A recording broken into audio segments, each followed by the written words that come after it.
1, 2, 3, 4, 5, 6, boogie. Going to the rack. How serious was that move? 1, 2, 3, 4, 5, 6, boogie. Man, oh man, I could take a few more of those. 1, 2, 3, 4, 5, 6, boogie. And Boogie hammers it on the run. 1, 2, 3, 4, 5, 6, boogie. Somebody woke up Boogie. Well timed. You watch DeMarcus Cousins play, you see all the talent, you see the numbers. Not too many big guys at his size is that agile, that mobile, can shoot the three, put the ball on the floor, get to the basket. He could be the best big man in the NBA. He got so much physical talent. Boogie for three. Unbelievable. Left going to the rim and dunked it on a wind-up right-hand finish.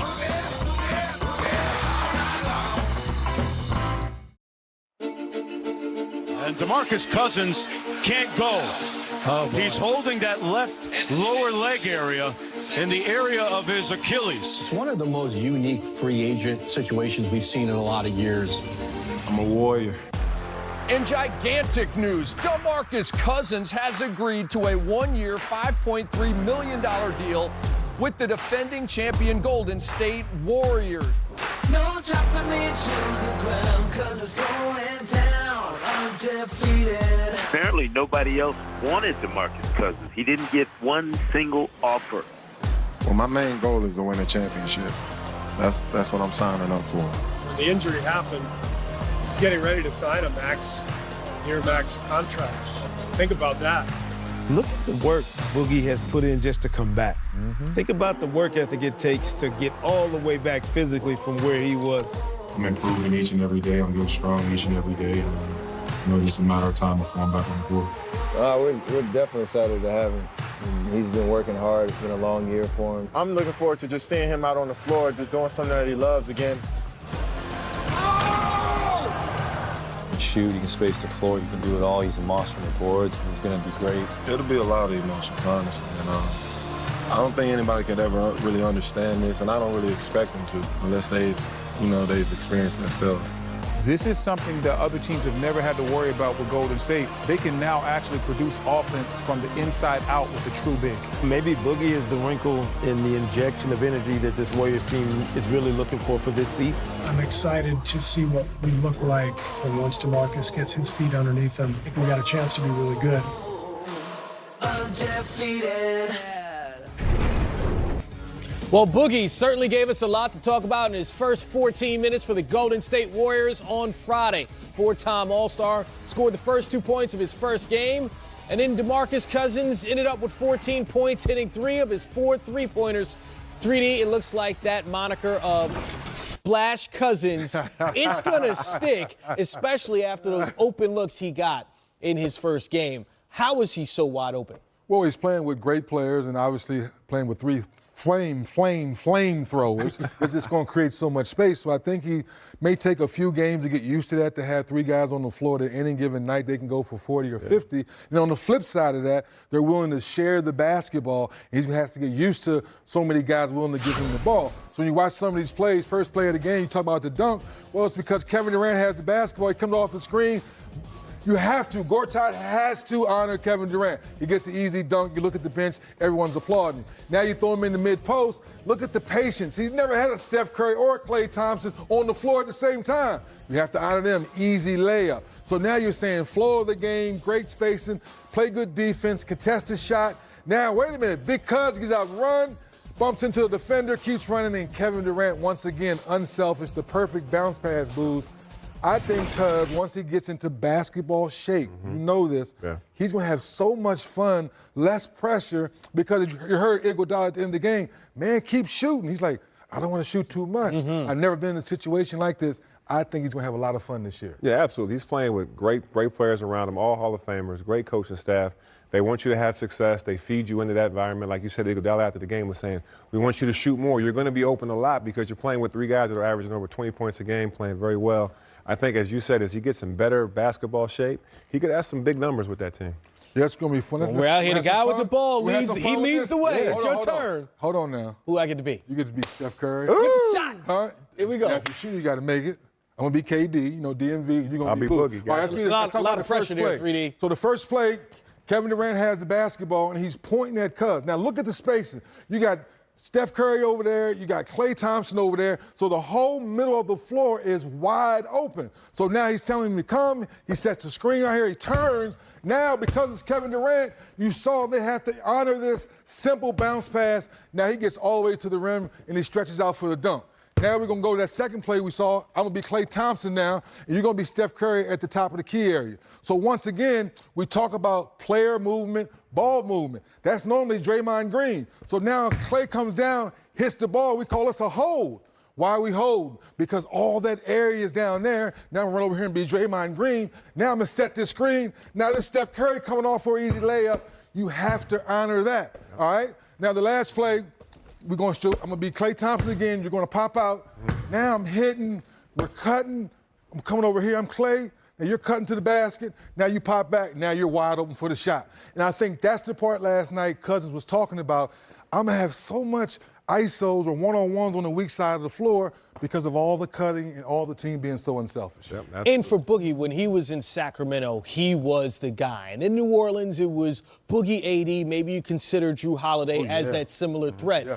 But in Golden State, Steph Curry is a threat when he comes past half court. Same thing with Klay Thompson and Kevin Durant. So there's more floor spacing for DeMarcus Cousins. He's going to adjust to that quickly. Oh, it's going to be great for him. He's going to have so much room to operate. You got shooters spreading the whole floor out.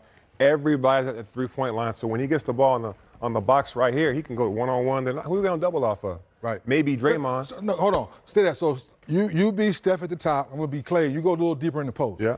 And now, if it's KD or if it's Klay or if it's Steph, we call it hit and hold, or you stay, or you hit and cut.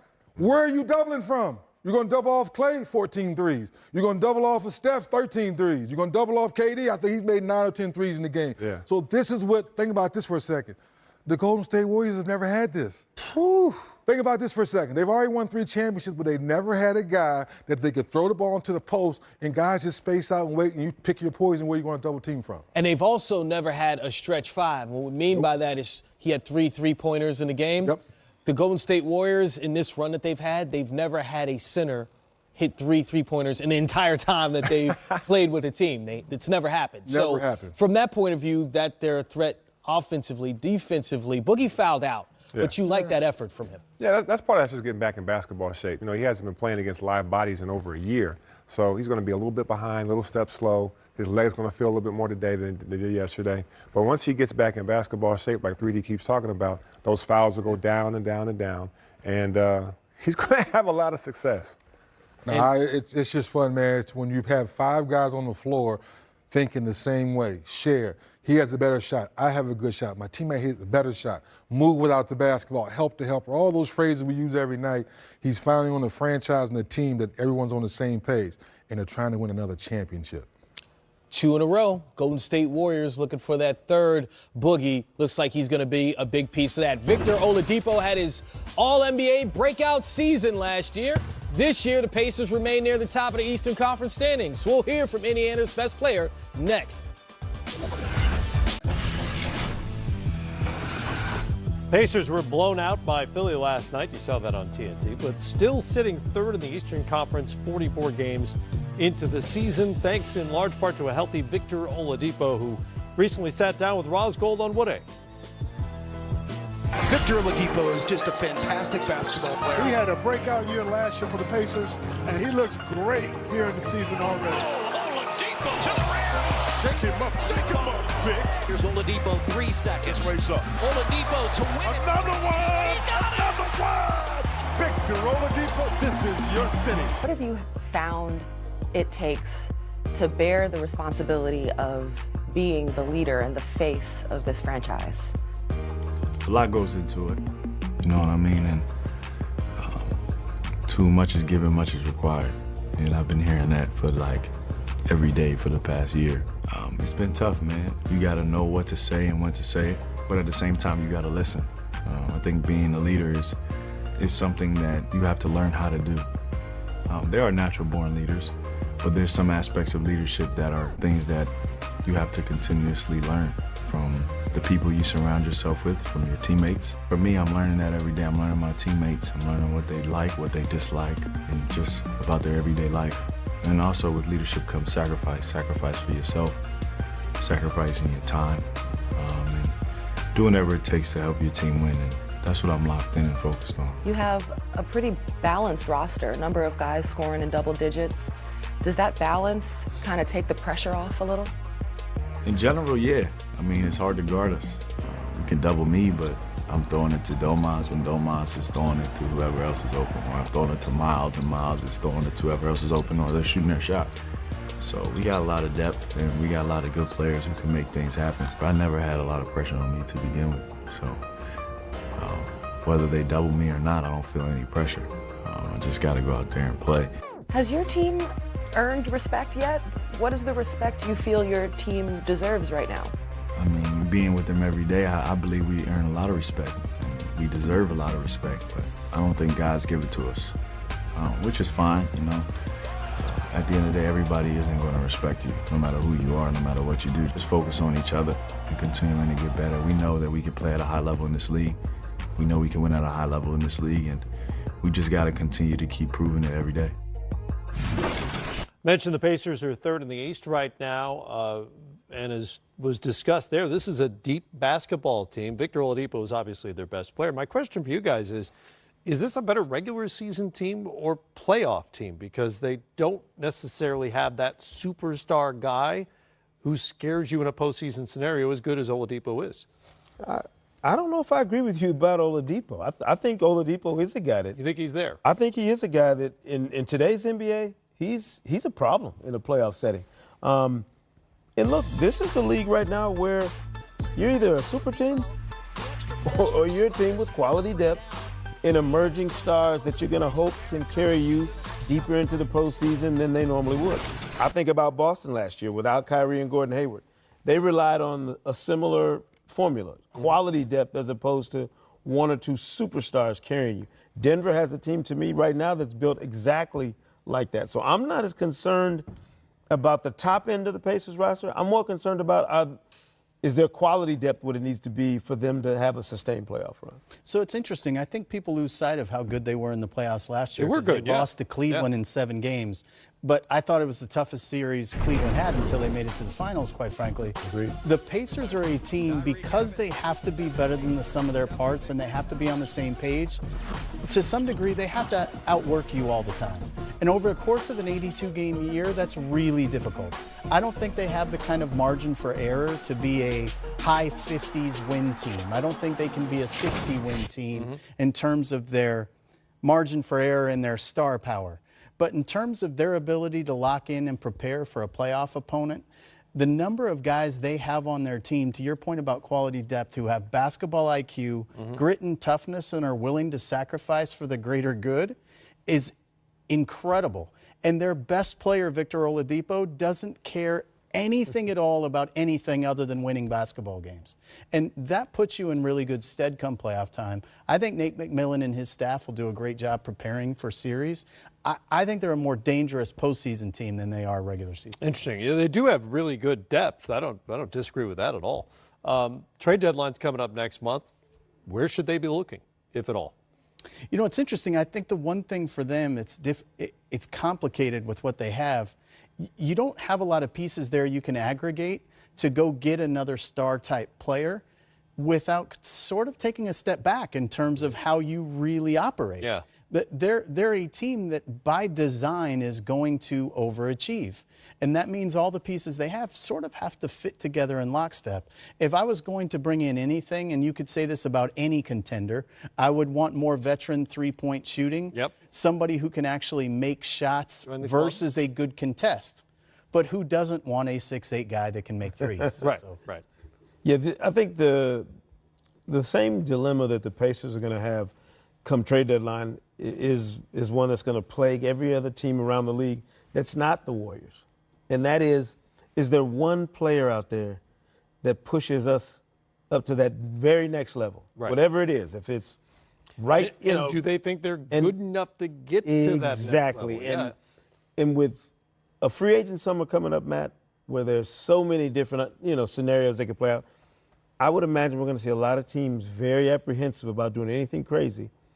Because they know what could potentially be coming down the line. When things go haywire in the summer and If one player moves somewhere and it kind of sets the whole world on its axis, then we got an opportunity to do some things that we don't want to jeopardize at the trade deadline. Well, to that end, though, Indiana's really interesting because they're not a team that's going to sit there and think they are a max free agent destination. No. Right. And they only have $60 million on the books for next year. So Kevin Pritchard and Chad Buchanan have the ability to go into trade deadline right now, willing to potentially take some money into the future if it can be the right piece for them.